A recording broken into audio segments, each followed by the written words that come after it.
Hello बच्चों, बहुत सारे बच्चे जानना चाहते हैं कि सर सीडीएस की एज लिमिट क्या है। सीडीएस की एज की लिमिट को लेकर आपके दिमाग में बहुत सारे क्वेश्चंस उमड़ते हैं, बहुत सारी चीज़ें चलती हैं। तो आइए जानते हैं सीडीएस की एज लिमिट का क्राइटेरिया। देखो बच्चों, जब हम बात करते हैं सीडीएस की एज लिमिट के बारे में, तो यहाँ पर एक चीज़ ध्यान रखिए कि भैया आपका जो सीडीएस के अंदर एंट्रीज होती है, इंडियन नेवल एकेडमी की होती है, एयरफोर्स की होती है, आईएमए की होती है, ओटीए की होती है, मेल फीमेल की। तो यहाँ पर क्या है, एज का क्राइटेरिया थोड़ा थोड़ा अलग है। ओटीए में एज का क्राइटेरिया सबसे ज़्यादा है ना, वो कितना, 19 से 25। ठीक है। इंडियन मिलिट्री एकेडमी में 19 से 24 साल के बीच आप दे सकते हैं एग्जाम, है ना।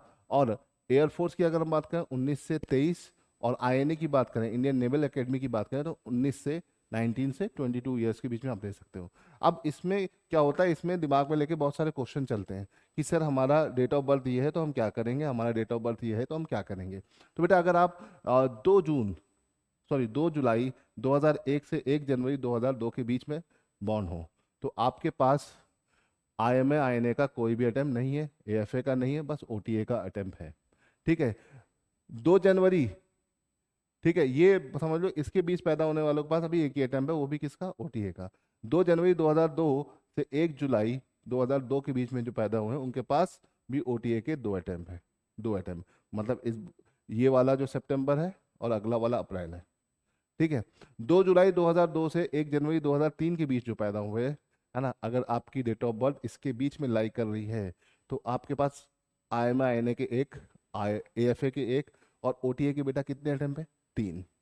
अगर आप 2 जनवरी 2003 से 1 जुलाई 2003 के बीच बॉर्न हो, तो 2 अटेम्प्ट, एक ऊपर वाला एक नीचे वाला, 2, 2 और 4 अटेम्प्ट है। ठीक है। देखते जाइएगा, ध्यान से समझिएगा। 2 जुलाई 2003 से 1 जनवरी 2004 के बीच बेटा अगर बॉर्न हो, तो 3, 3 एंड 5 अटेम्प्ट। ठीक है। 2 जनवरी 2004 से 1 जुलाई 2004 के बीच में है, तो 4, 4 एंड 6 अटेम्प्ट है। अगर 2004 से 2005, 2004 जुलाई से 2005 जनवरी के बीच में है, तो 5, 5 एंड 7 अटेम्प्ट है। ठीक है। 2 जनवरी 2005 से 1 जुलाई 2005 के बीच है, तो 6, 6 एंड 8 अटेम्प्ट है। ये याद रखिएगा। इससे नीचे मैं नहीं जा रहा हूँ, क्योंकि इससे नीचे बच्चे इजिली उनके पास इतने अटेम्प्ट होते नहीं हैं।